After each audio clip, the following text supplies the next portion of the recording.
In this module, we will mainly learn about ionizing radiation, the ALARA principle, which we all learned in our radiography programs, and the concept of radiation hormesis. At the end of this module, it is our hope that our participants will be able to explain the need for radiation protection, define what ionizing radiation is, look at the various units of radiation and the types and sources of that ionizing radiation. We will again explain the ALARA concept, explain radiation hormesis, and the basis of radiation hormesis from experiments. We will look at the significance of hormesis on human longevity and explain why hermetic theory is controversial. Detailed specific dose limit recommendations for both occupational and non-occupational exposure to ionizing radiation will be discussed. Radiography as an important tool in non-destructive evaluation.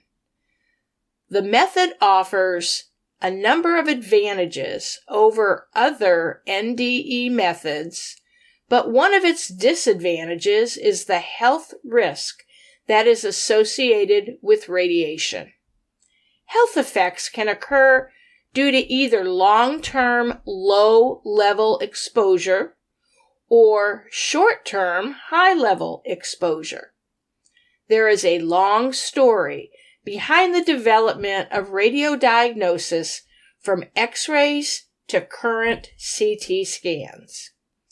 X-rays were discovered in 1895 by William Conrad Röntgen, who was alive between 1845 and 1923. He was a professor at Würzburg University in Germany. Working with a cathode ray tube in his laboratory, Röntgen observed a fluorescent glow of crystals on a table that was near his X-ray tube. Shortly after the discovery of X-rays, another form of penetrating ray was discovered. In 1896, the French scientist Henri Becquerel discovered natural radioactivity. He discovered this phenomena while investigating the properties of fluorescent materials while working in France. At the time of Becquerel's discovery, a Polish scientist, Marie Curie, discovered radium. By 1929, industrial radiation sources were becoming available for radiographing extremely thick materials. Exposure times were long, and often radiographers were exposed to excessive doses of radiation. So before we begin to talk about radiation protection requirements and our responsibilities, let's begin by defining what ionizing radiation is. In this chapter, we will discuss how ionizing radiation is emitted, and we will explain the fundamental principles of radiation protection. Ionizing radiation is any type of particle or electromagnetic wave that carries enough energy to ionize or remove an electron from an atom, as you can see here. The transfer of kinetic energy from one location to another is called radiation. When they pass through matter, X-rays produce electrically charged particles. Because of these ions, the process is termed ionizing radiation. The production of these ions, as well as the electrons ejected in the process, may cause injury to biological tissue. There are various consequences to this process, which we will talk about. Radiation is kinetic energy, and it exists in many forms. The full range of frequencies and wavelengths is known as the electromagnetic spectrum. Frequency is given in hertz, or capital H, lowercase z. Wavelength is given in meters, or lower m. And energy is given in electron volts, or lowercase e, uppercase v. A unit of energy is equal to the quantity of kinetic energy an electron acquires as it moves through the potential difference of 1 volt. All forms have one common characteristic, which is their velocity, and that is equal to the speed of light.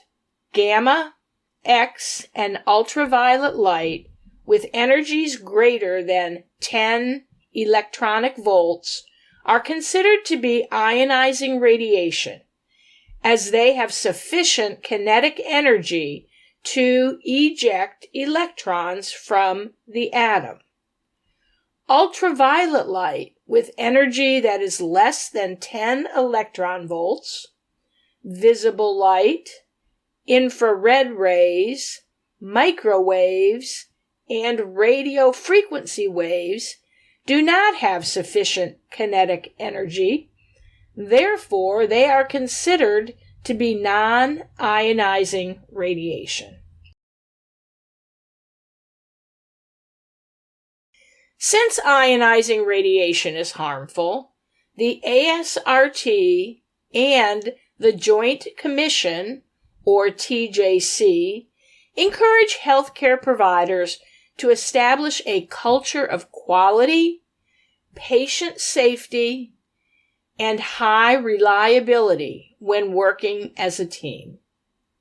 Radiologic technologists and radiologists are educated in the safe operation of all imaging equipment, use protective devices whenever possible, following established procedures, and established machine settings to reduce radiation exposure.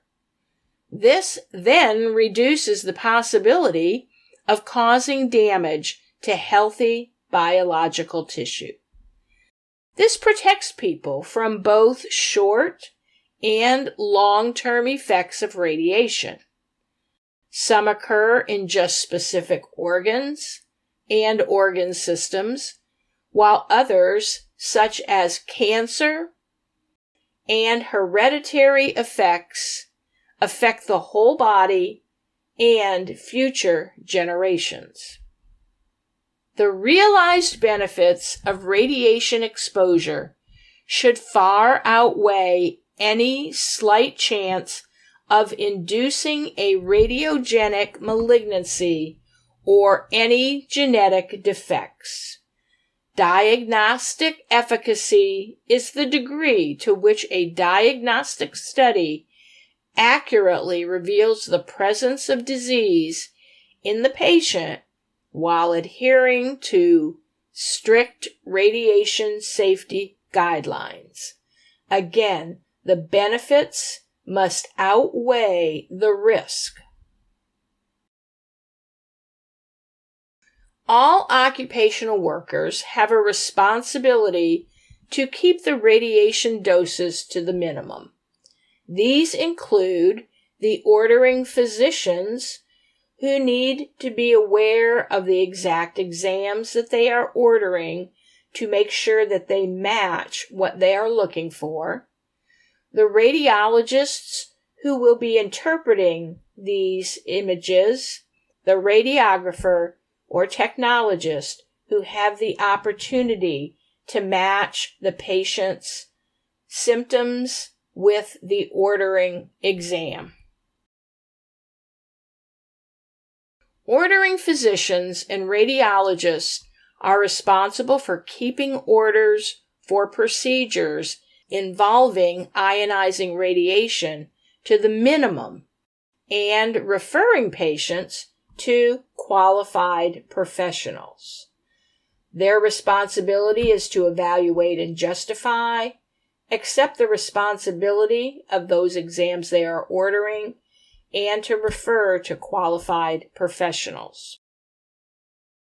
Justification means that the practice that entails or that could entail exposure to radiation should only be adopted if it yields sufficient benefit to the exposed individuals or to society to outweigh the radiation detriment it triggers.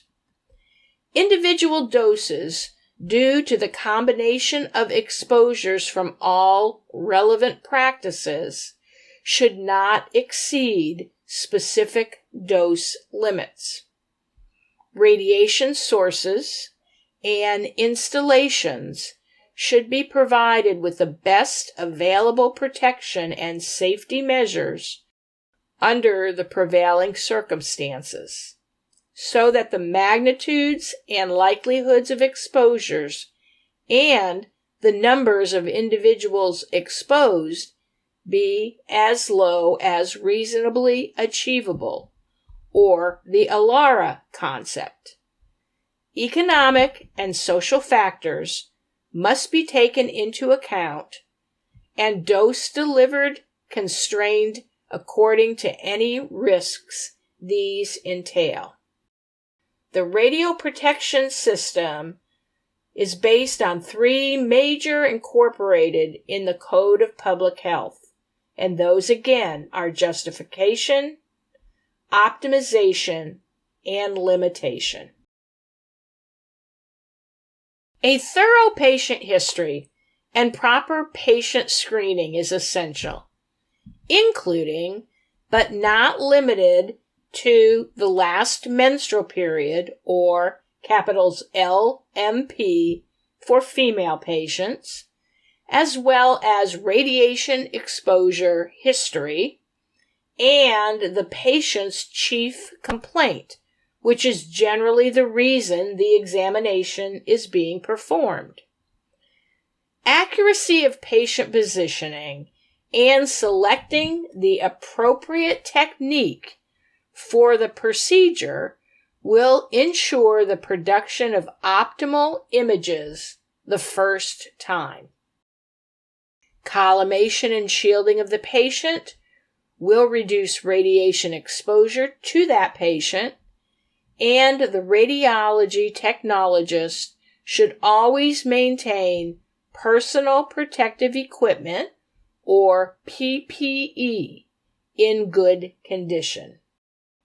When we look at radiation protection, effectively what really matters is to protect the individuals, prevent deterministic effects, and limit the risks of stochastic effects to an acceptable level.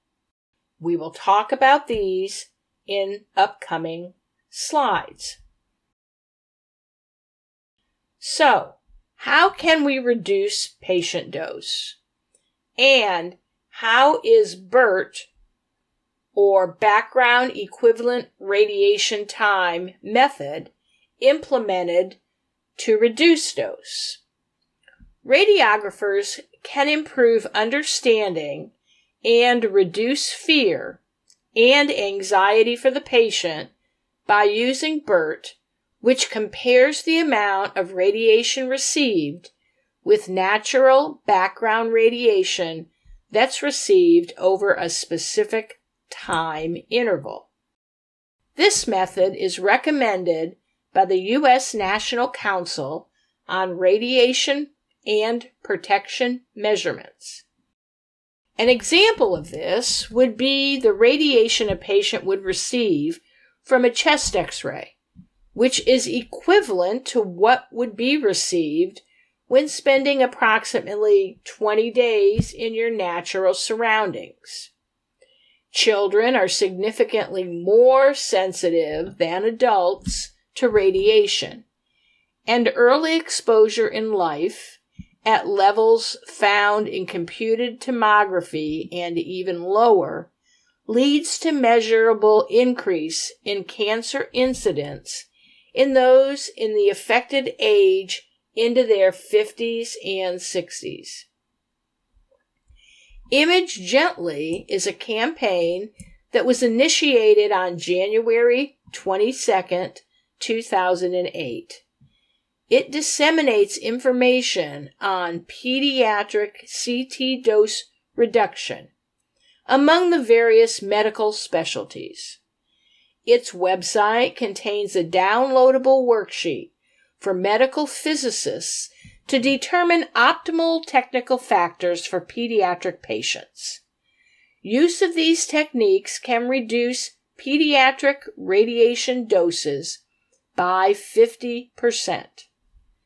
The American College of Radiology, or the ACR, and the Radiological Society of North America, or RSNA, formed a task force on adult radiation protection to address concerns about the increase of public exposure to ionizing radiation in medical imaging, and they called this Image Wisely. Facilities have protocols for alert levels. If that of which are exceeded, the staff radiologist is informed, and in conjunction with the medical physicist should carry out a dose estimate.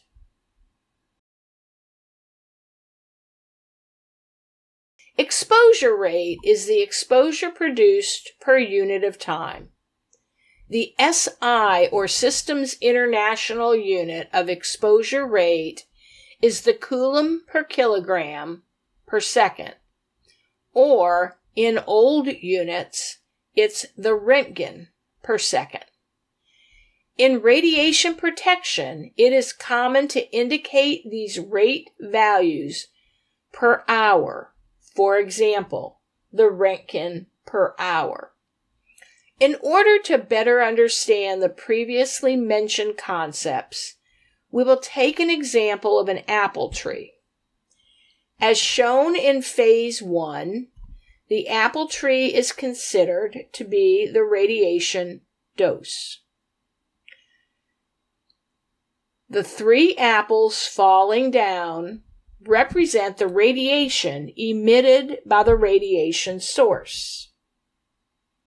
Now, if we consider a girl sitting in the shade of the apple tree, as shown in Phase 2, only one of the 3 falling apples hits the girl's shoulder. This apple represents the radiation that is transferred to the irradiated tissue represented by the girl's shoulder. This explains the concept of absorbed dose. To go even deeper, a peach tree will represent another radiation source. A peach tree will represent another radiation source. Thus, the peaches will represent another type of radiation.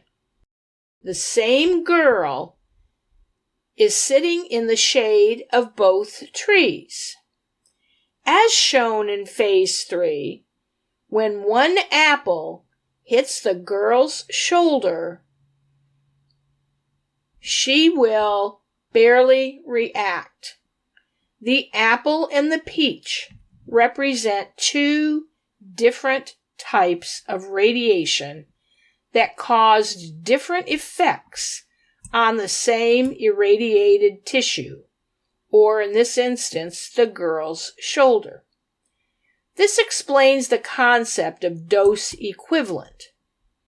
Finally, let us imagine a bodybuilder sitting in the shade of the same apple tree, just like the girl. As shown in Phase 4, when the same apple hits the bodybuilder's shoulder, he does not express any reaction. Whereas the same apple caused a painful reaction for the girl. In this example, the same type of radiation caused different effects on two different types of irradiated tissues. This clarifies the concept of the effective dose that allows comparison between two individuals. And again, all cases, the values that are influenced by the radiation flow rate and the energy of the radiation have an impact on this.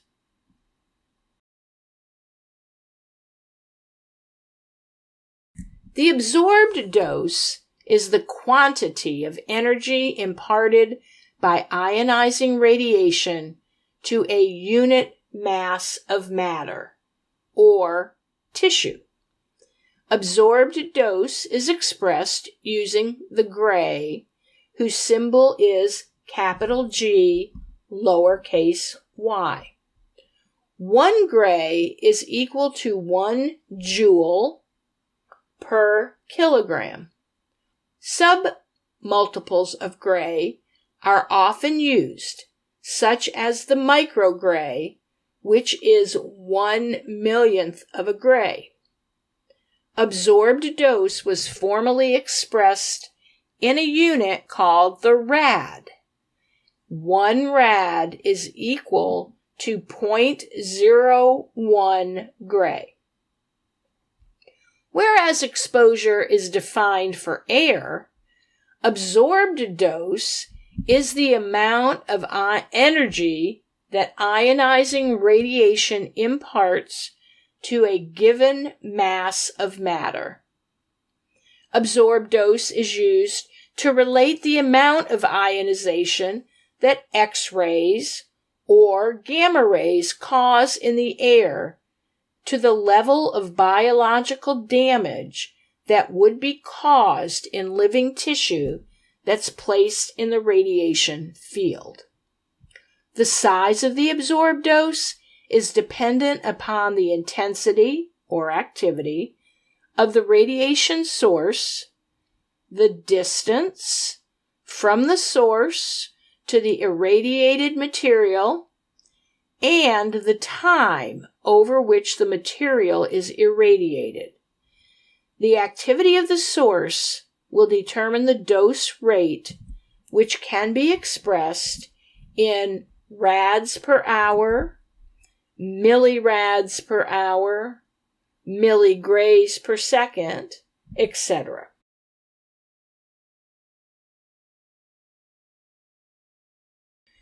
Dose rate is the measure of how fast a radiation dose is being received. Knowing the dose rate allows the dose to be calculated for a period of time. For example, if dose rate is found to be 0.8 rem per hour, then a person working in this field for 2 hours would receive 1.6 rem dose. The absorbed dose rate is generally expressed in grays per second or grays per hour.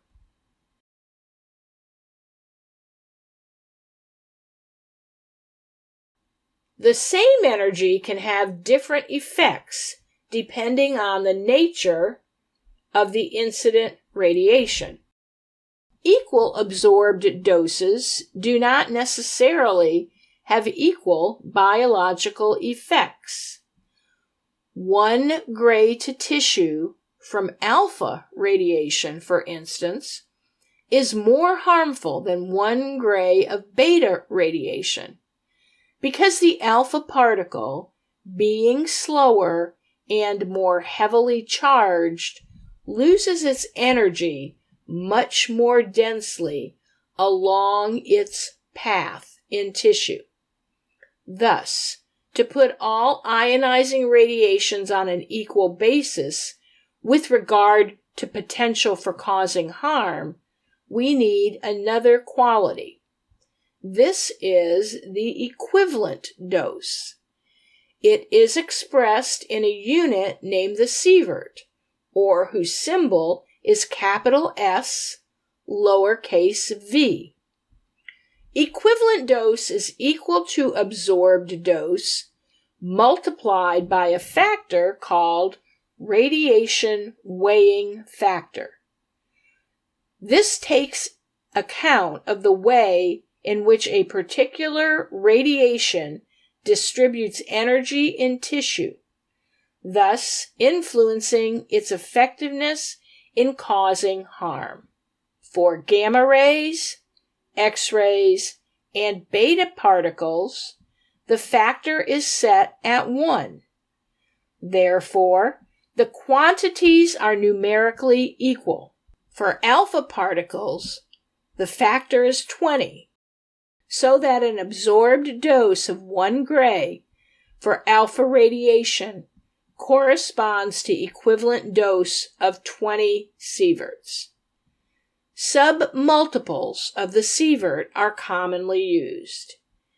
Equivalent dose was formerly expressed in a unit called the rem, where 1 rem equaled 0.01 sieverts.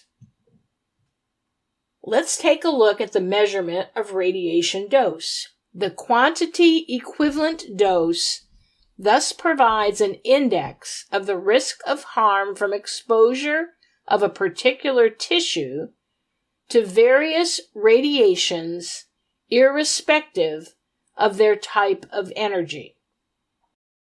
It is the basic quantity in radiation protection. However, the risk of fetal malignancy per sievert is not the same for the various tissues of the body. For instance, it is lower for the thyroid than it is for the lung.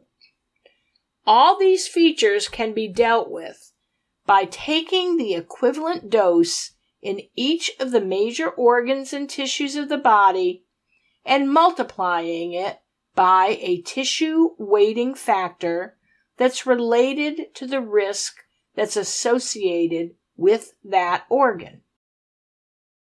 The sum of these weighted equivalent doses is then called the effective dose. This quantity allows a variety of non-uniform distributions of equivalent dose in the body to be expressed as a single number.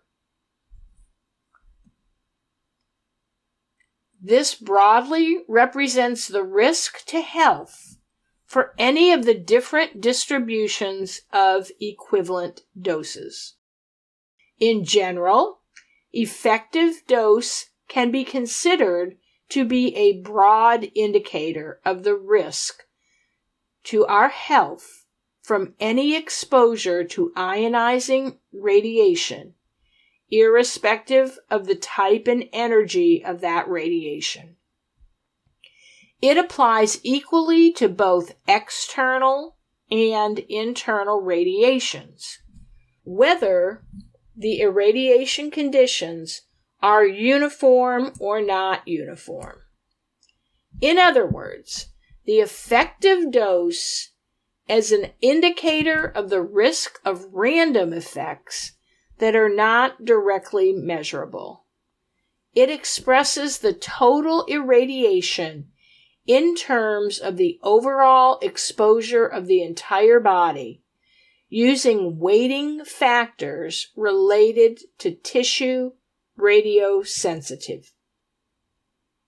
It is expressed in sieverts or millisieverts, and it provides a true integration of the rate for the whole organism for exposure, even partial.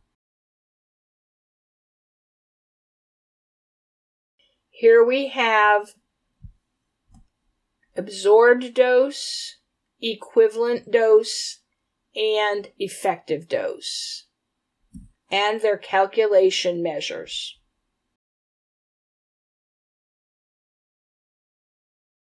So please note that it is very difficult to make a direct measurement of an organ dose or effective dose in a patient. Thus, there's a need for a quantification that can be used to estimate them and can be measured easily. The most useful measurements in radiography are the ESD, or entrance surface dose, and the DAP, or dose area product.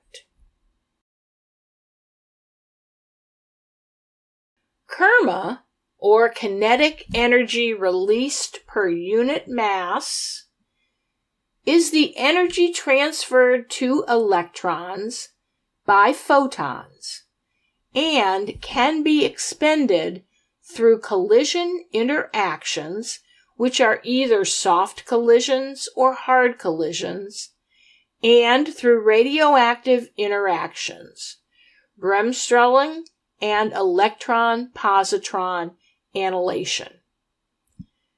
Applies to photons only, or X and gamma rays, is only concerned with the first stage of energy transfer from photons to electrons, and in practice it is equal to the absorbed dose in the diagnostic radiology energy range. Its unit when we talk about measurement is the gray, and air KERMA is the KERMA measured in air. For a radiological examination, the dose area product, or DAP, is recorded.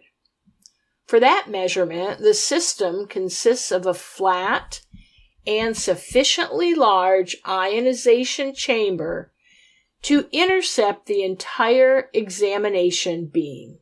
The apparatus measures the product of the beam area and dose delivered, which is constant, irrespective of whether the measurement is made. The dose meter is usually located at the level of the collimator or diaphragm of the installation. The dose area product, or DAP, equals the air KERMA times the beam area. The effect of a single exposure differs depending on whether a region or the whole body is irradiated. The same dose may be fatal in the latter case and harmless in the former case.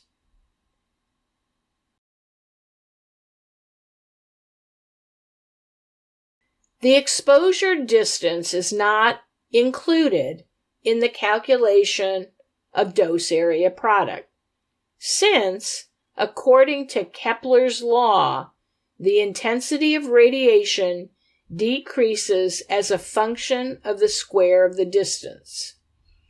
Between the chamber and entry surface, the dose is proportional to the distance, but the area increases with the distance as per distance squared. It all cancels out. Remember, Kepler's law is the radiation intensity decreases in inverse proportion to the square of the distance.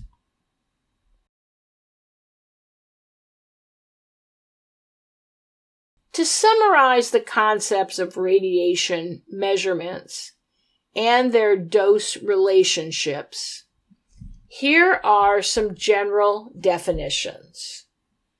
Absorbed dose is defined by the quantity of energy that's delivered to the matter per unit mass. This is measured in grays.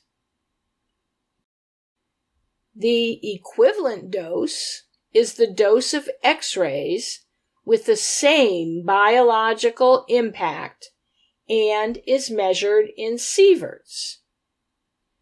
The organ dose is the equivalent dose given to a specific organ. Again, this is measured in sieverts. And finally, the effective dose. It is the sum of the absorbed doses weighted by an organ risk factor. Also, this is in sieverts.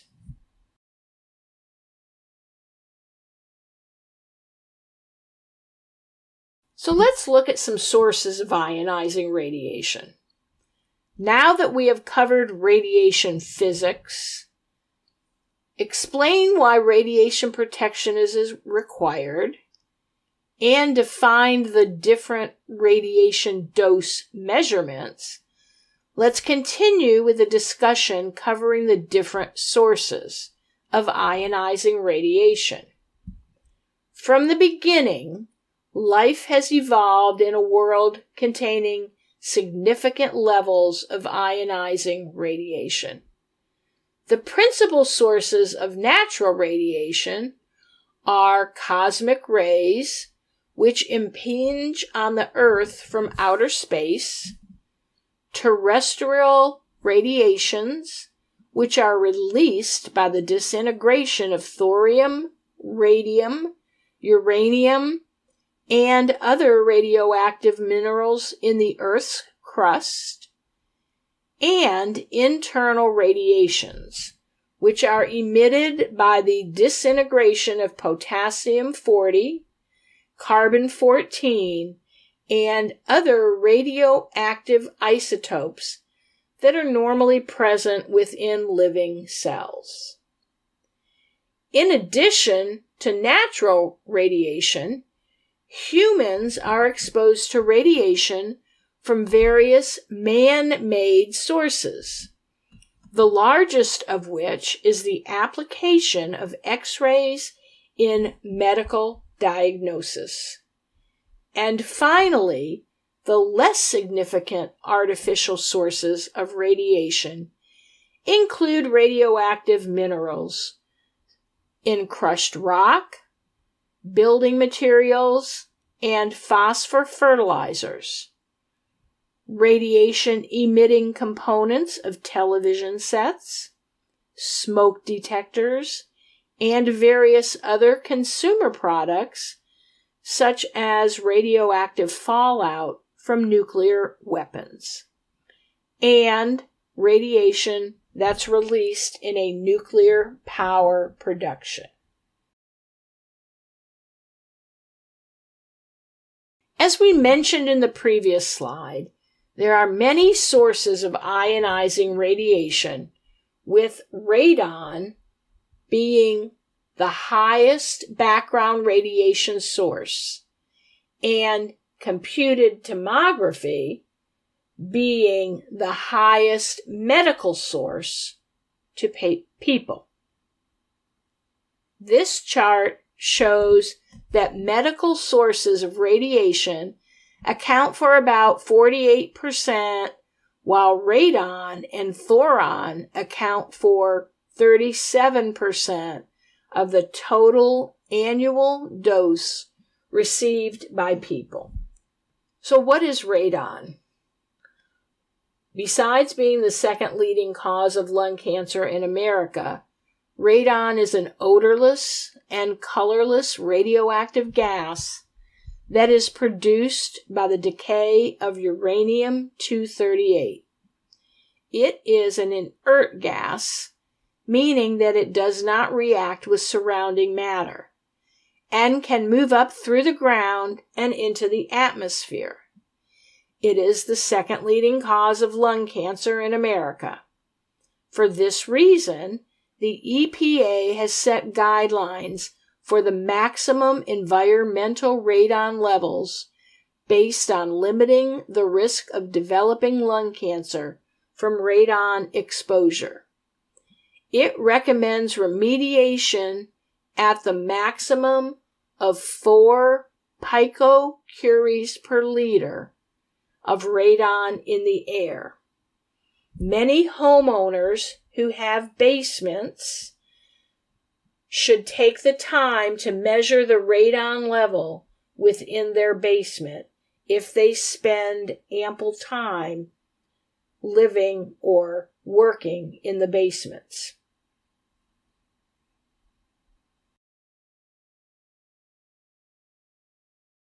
Now that we have covered the different sources of ionizing radiation, it is important to know that its effect on humans increase with increasing radiation dosage. A dose of just 0.25 sieverts can cause suppression of blood components. Doses to near 1.5 sieverts causes the first sign of radiation sickness, including nausea, vomiting, and diarrhea. Doses between 2 and 6 millisieverts can cause erythema, or reddening of the skin, and doses above 6 sieverts can cause cell death. Normal gonadal doses from diagnostic procedures are listed below. For a chest X-ray, the gonadal dose is less than 1 milligray. For the abdomen, the gonadal dose is about 1.25 milligrays. For the pelvis, the gonadal dose is 1.5 milligrays. And for the lumbar spine, the gonadal dose is 2.25 milligrays. The closer to the gonads that the primary X-ray beam is, the higher the gonadal dose. The reason the lumbar spine is so much higher than the pelvis is because multiple exposures or images are taken in a lumbar spine series.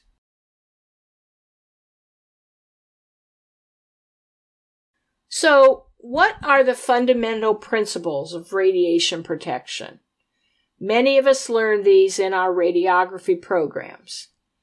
Current guidelines are based on the conservative assumption that there is no safe level of exposure.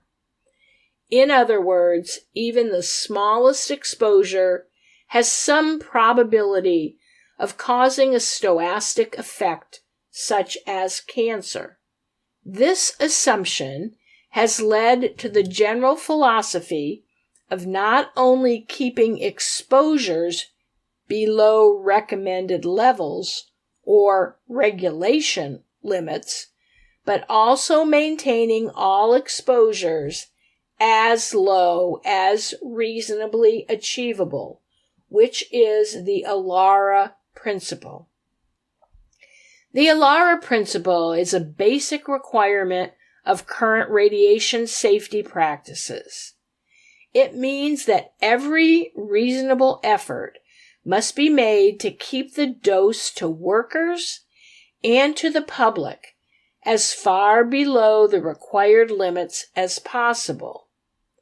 The manager must justify every intervention to avoid unnecessary doses, and the investigator must use the optimum methods and working principles such as preparation, instrumentation, and protection to optimize the intervention. In other words, radiation protection is defining individual and collective radiologic constraints to limit patients and workers' doses or workstation studies. The three principles are time, distance, and shielding. The term ORP, or optimization for radiation protection is synonymous with ALARA. The Radiation Safety Officer, or RSO, is charged by hospital administration with being directly responsible for the execution, enforcement, and maintenance of the ALARA program throughout the facility. Exposure to high levels of ionizing radiation is extremely bad for human health.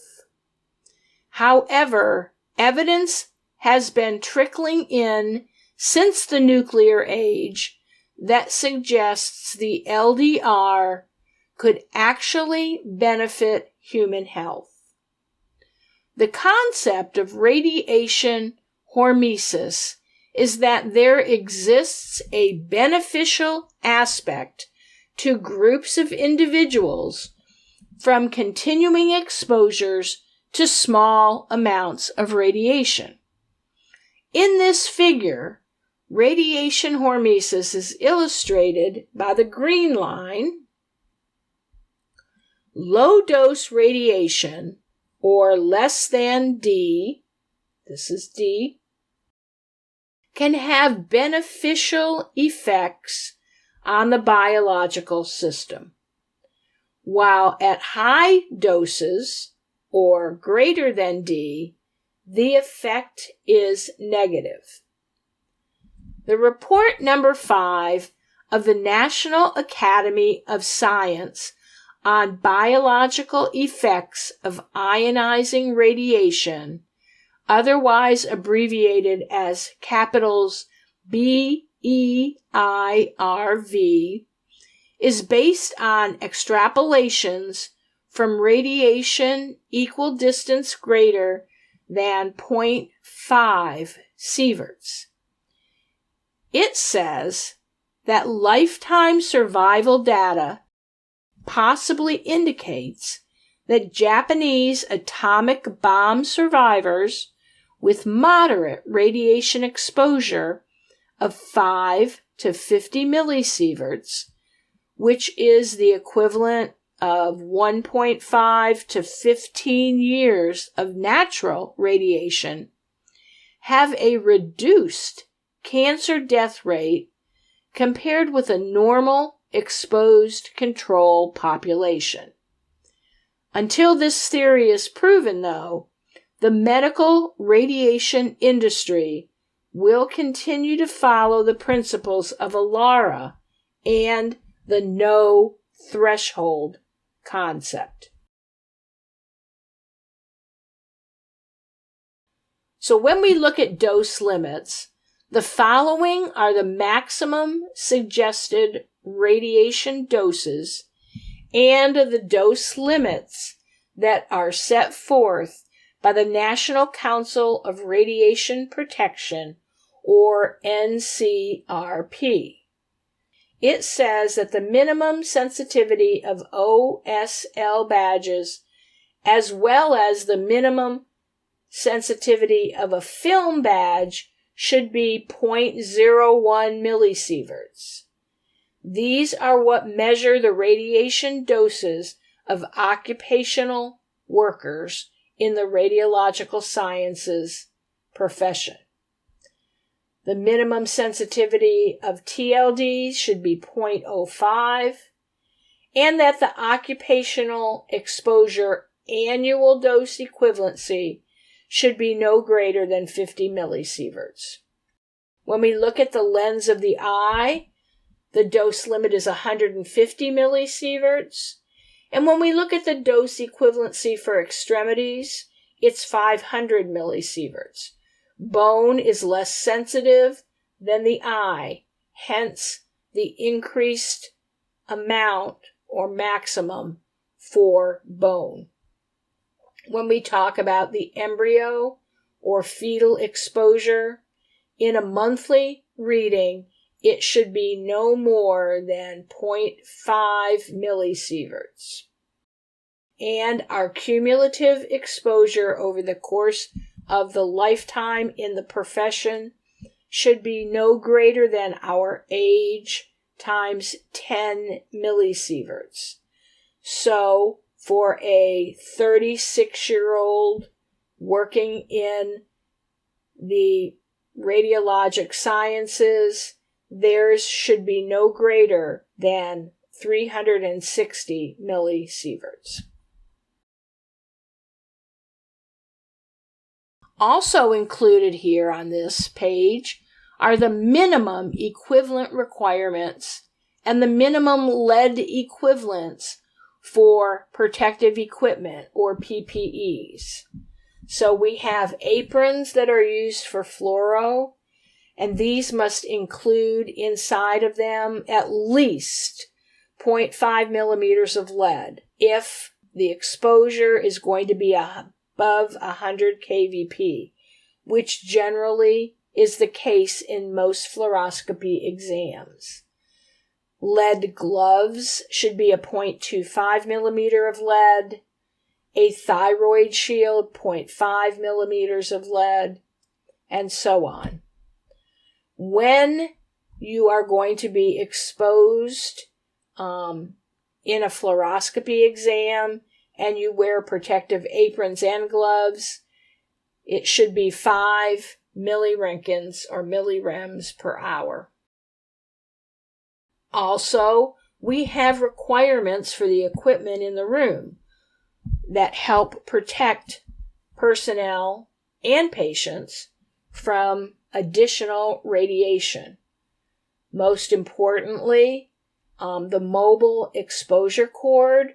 When you go to do a portable examination up on a unit, the cord should be 6 feet from the patient, the tube, and the useful beam. This means don't stand next to the portable, stand back as far as you can, which should be a minimum of 6 feet.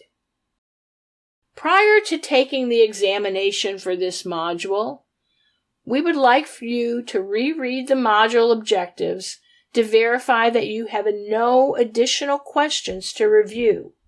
There are 2 additional modules in this series, and we hope that you will continue on with those and have enjoyed a review of radiation protection and its sources.